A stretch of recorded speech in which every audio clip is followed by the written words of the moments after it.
Hello très chers investisseurs rentables, ici Julien Malengo et je suis ravi de te retrouver aujourd'hui pour cette nouvelle vidéo.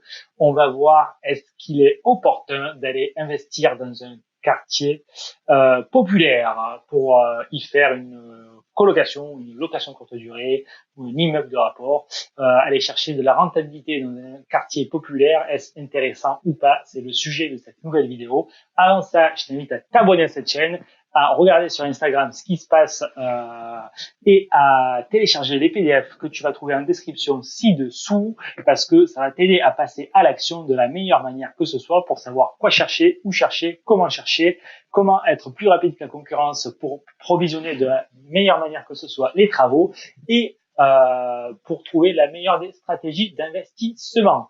Donc, investir dans un quartier populaire, est-ce une bonne ou une mauvaise idée? Et alors en fait, pourquoi? Parce que très rapidement, si tu commences à faire des recherches, tu peux te rendre compte qu'effectivement les prix dans les beaux quartiers sont plus élevés que les prix dans les moyens quartiers ou dans les quartiers les plus populaires. Et ça, jusque-là, bon, rien d'extraordinaire. Sauf que après, tu t'as dit que au final, les loyers, il y a pas tant de différence que ça, quoi. Surtout par exemple, si on prend une colocation à Toulouse ou à Marseille, entre 500 euros en centre-ville de Toulouse ou 450 euros dans un quartier populaire, vu la différence de prix d'achat qui peut être de 30, 40, 50 000 euros pour la surface équivalente, les calculs de rentabilité sont directement très significatifs. C'est pour ça que de nombreux investisseurs vont investir dans les quartiers populaires parce que pour eux, ce qui leur importe le plus, c'est le cash flow qui va être généré par ces investissements-là. Ce qui est une bonne chose parce qu'effectivement, sur le papier, ça rentabilise beaucoup de cash, clairement. Alors, je suis partagé moi sur le sujet en fait, investir dans un quartier populaire ou pas. Et pour être honnête, j'ai investi dans un quartier populaire à Marseille. Et dans le troisième, aujourd'hui, ça a pris beaucoup de valeur, ce qui est une bonne chose. Heureusement, j'étais du bon côté parce que voilà, c'est quand même assez large, donc tout ce qui est côté gare, ça prend beaucoup de valeur très rapidement. En allant un peu plus loin, ça n'a toujours pas forcément pris de la valeur. Donc il faut même dans un quartier populaire faire attention où on va investir. Par exemple à Toulouse, il y a d'autres quartiers qui sont plus difficiles et je sais que certains investisseurs vont investir dans ces quartiers, qu'ils n'ont pas de problème pour trouver des locataires apparemment, et que derrière ils dégagent pour des colocations beaucoup plus de cash flow. Ok, sauf que je pense que dans la réalité des faits, les colocataires qui louent là-bas sont souvent des étrangers. Parce qu'il y a une université à côté et qui ne connaissent pas forcément le quartier. Donc, ceci étant dit, je pense que investir dans un quartier populaire, déjà il faut être conscient et aller voir sur place ce que ça veut dire, parce que comme je l'ai fait moi à Marseille dans un quartier populaire, c'est toujours pareil. Si vous pouvez y vivre, moi dans ce quartier-là, j'aurais pu y vivre. Donc au final, j'ai toujours eu la stratégie d'être relativement éthique. J'investis là où je pourrais vivre. Au final, ça me portait pas de problème. Maintenant, aller investir dans des quartiers qui, entre guillemets, où ça craint où il y a des voitures qui crament, où je sais qu'il y a peut-être des deals de drogue et tout.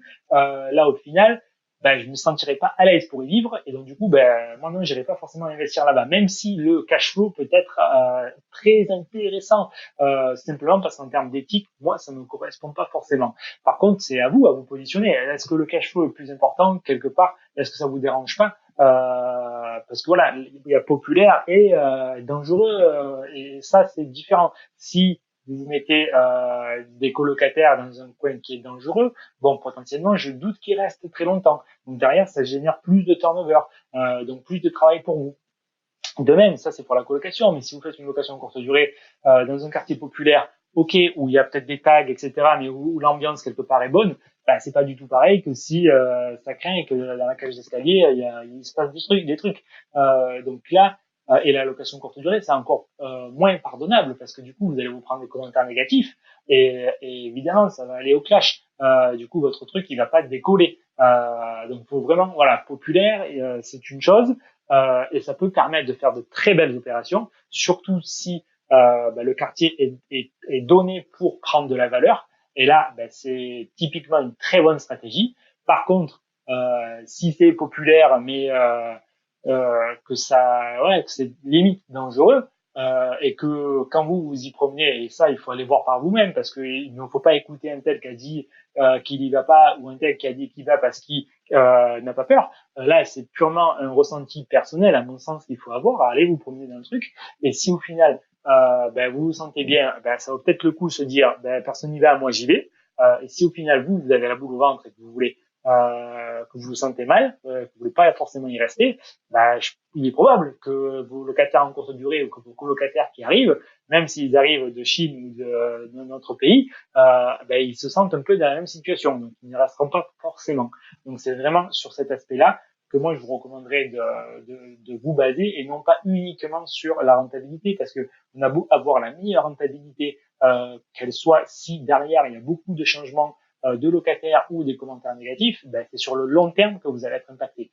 Donc populaire, oui, il n'y a aucun souci, mais voilà, dangereux quoi, non, même pour la meilleure rentabilité que ce soit.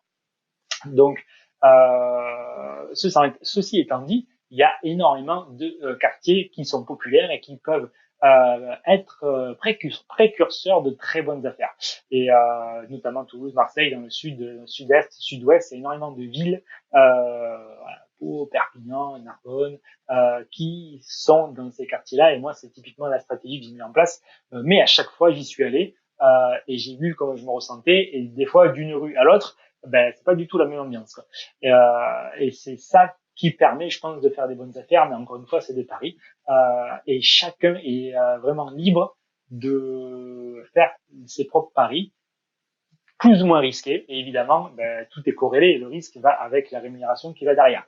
Mais voilà, moi, j'ai pas un profil d'investisseur fortement axé sur le risque. Pourtant, j'arrive quand même à dégager des rentabilités et du cash flow assez intéressants. Si ça t'intéresse de savoir comment faire, écoute, tu as un lien en description de cette vidéo qui te permet de prendre un rendez-vous totalement gratuit pour voir à toi quel est ton degré de risque, ton aversion au risque, et quelle serait la meilleure stratégie. Et ça, on peut en discuter ensemble, c'est totalement gratuit. Et puis, en plus de ça, si tu cherches à faire un investissement et à te faire accompagner pour être sûr de prendre des bonnes décisions qui sont alignées avec tes objectifs, avec tes attentes, avec ton mode de vie, écoute, on peut en discuter sur un programme d'accompagnement de A à Z. On définit tes objectifs de cash flow et le temps que tu veux passer à la recherche, le temps que tu veux passer à la gestion de ton affaire. Et derrière, on va jusqu'à ce que tu aies le cash flow sur ton compte bancaire.